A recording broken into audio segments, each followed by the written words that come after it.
Okay, so we're going to do this little talk on FText and FText data. And this is a follow-up to a video I did like 3 or 4 months ago about reclass. This is another example of how a reclass can help you visualize some data and figure out a strategy to deal with it. So in Unreal Engine 4, you have FText. It's usually used to name like objects in the game, like guns, items, whatever. In my case, I'm looking at the item your player holds in his hand. So FText is a struct, which is actually a pointer to another struct. And in that other struct is the text we want to read. Across all UE4 games, as far as I know, it's always 0x28, and the length of it is always at 0x30. For my specific game, there is no maximum length. It's literally 0, no matter what you do. So forget that. But this should be at 3.2, I think. Something like that. Anyways, what we're going to do is we're going to pop open reclass. And here for me, this is 290 because I'm in a different game than you probably, but whatever. So 290 is FText struct. But we know this is a pointer to another struct. So we're going to turn this into a class pointer.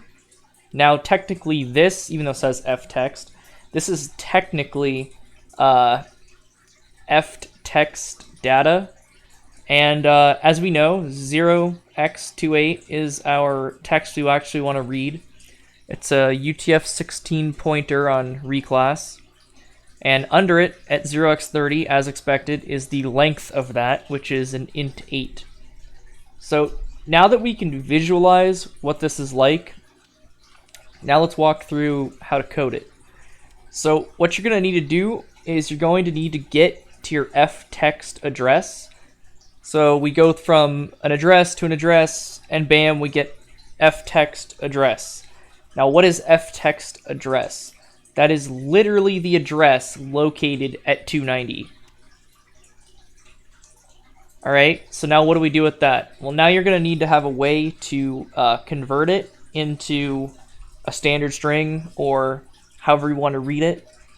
I'm not going to tell you how to do that. There's a lot of different ways, but essentially what I'm doing is I get this at some point in this function. I say FText address plus 0x28 equals some type of string, standard string, whatever. And then I do the same thing with length. And then it goes through a conversion and it poops out a standard string, which now I can use this standard string that it just pooped out to compare or do whatever. So, for example, how am I going to compare it? Well, I'm making a list of all the items that I want to compare with, okay? So once I make this list, this is a rough example. This isn't actually how I'm doing it. In fact, this doesn't work. If you copy paste this, this will give you a buffer overflow, so don't even try. Point is, you do something like this, and you can compare. And there you go. That's how you can read and compare with FText.